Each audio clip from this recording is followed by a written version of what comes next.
Hi, welcome to today's tarot. I played around with filters yesterday and it made me feel a little bad that I wasn't putting enough expensive dirt on my face for my videos, aka makeup. So today I smushed a little bit more in there to make myself look more presentable. Let's go ahead and jump into the cards. The opening card that we have for today is the Nine of Cups. The Three of Cups is our challenge for the day, which is a little strange. The way we're going to get through the challenge is the Five of Pentacles. And then the overall outcome for today was a combination of cards. We have the Four of Swords and the Queen of Wands. So, we're going through some stuff.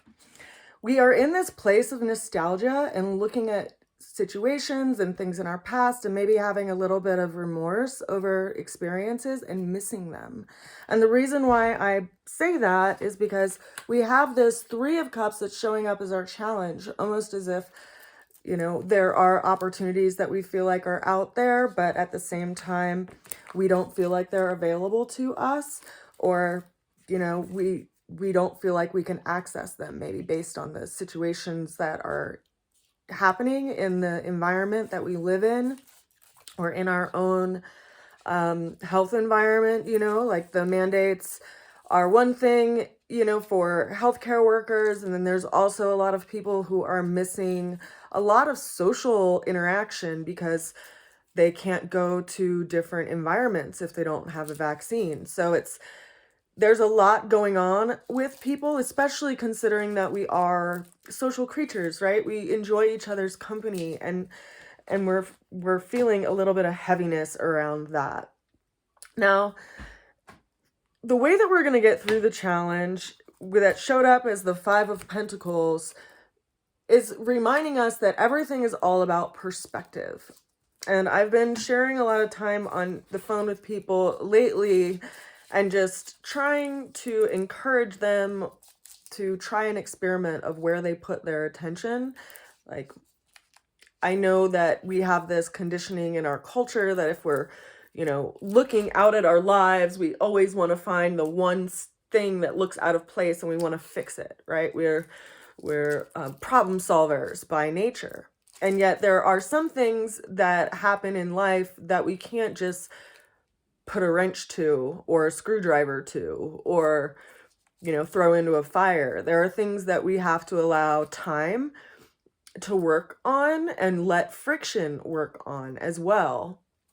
And consider that these outcome cards for the day are this combination of the Four of Swords and the Queen of Wands. So the Four of Swords is someone who's stuck in their head, right? Someone who is looking at the ideal situation and what we were told we should be able to have in life and what we have, right? Because we have these three swords that are framed on the wall above our heads, and then we have this one sword underneath us. And it's reminding us that where we put our mind and where we put our inner dialogue, like how we speak to ourselves inwardly, ultimately is growing something. It's putting an energetic to that. And in a lot of ways, we could also say that, or in one other way, I guess, we could also say that where we put our attention attracts our life, or what we focus on grows. And so it reminds us to go back to this place of the Queen of Wands, which this is a cardinal fire energy. Okay. And that's an energy that's associated with the sign of Aries, which is also associated with our sense of self-development and how we become from our undeveloped self, like our childhood self, to what we learn and grow towards and what we want to move towards in life. And it's basically bringing us to the plate and calling us to task and saying, look, if you want to create something out there in life, you're going to have to put your energy and effort to it. You're going to have to commit to it and not, get blindsided if something doesn't go your way that day. It's like if you're going to climb the mountain and you've been planning to climb the mountain for months and you've read every single book you could possibly read on that mountain and where all the waterways are and where all the markers are, and you've been planning it in your head as far as what path you're going to take and what direction you're going to go and what trail you're going to take and what you're going to bring with you. And then you go up the mountain and, you know, weather comes, or the waterway that you were expecting to see is dried up, so you can't use it as a marker, or, you know, the trail gets washed out. And so you have to look at that space in time and ask yourself, okay, am I going to give up because this just didn't go exactly as I had planned it? Or am I going to keep moving forward and seeing where I'm directed on this path based on what's in front of me? You know, it's like if you are starting along on a path and it gets washed out, do you just turn around and go back, or do you find another way around it? Do you find another way up it? Do you find another way over it? Can you commit to it rather than just, you know, give up at the first sign of disappointment? Because if we focus on that disappointment, then we're never gonna go any higher than maybe just a few footsteps, right? And we might come back to it next year, and if the waterway isn't there, we're like, oh shoot, well, I still can't do it. Well, we have to be able to work with the terrain that we're given in life rather than always looking back in regret and in remorse. Like, what do we want to bring to the day? You know, and this reminds us that when we're in this place of, you know, kind of mental, I want to say the word imprisonment, but that's a really heavy word, but it is kind of a mental imprisonment. When we're in this space of being stuck in the mind, what can get us out, right? It's some aspect of ourselves that gets called into action. And ultimately that's what the Aries, you know, energy is that governs this card. And the planet that rules over Aries is Mars, and Mars and Venus are conjunct right now, pretty much by a couple degrees.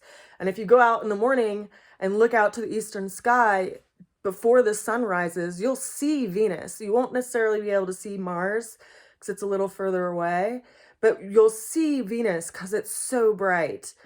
And it's calling us to task. It's calling our greatest self to come to the plate and to rise to the challenge, because ultimately that's what the energy of Aries, you know, that warrior energy does, is it rises to the challenge and it brings order to chaos. And that's what we're being asked to do right now in our lives.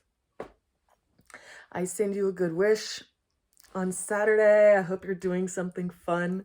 I'm getting ready to send out a couple of packages. I made some care packages for the month of February. I have a milk thistle Himalayan salt that's really tasty. It has some celery seed in it.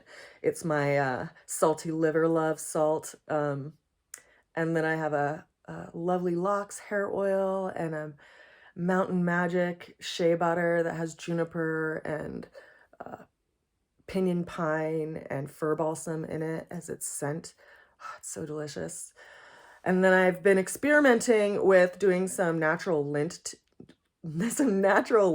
tints, not lint tints, lip tints, which this has a little bit over a lip color to make it more matted and stick. But the feedback so far is that people love it. So I'm going to make some different colors of that. And I'm just, you know, getting creative up here in the mountains, keeping the fire going when it gets cold, and trying to keep my head in the right space, because that's what we got to do, right?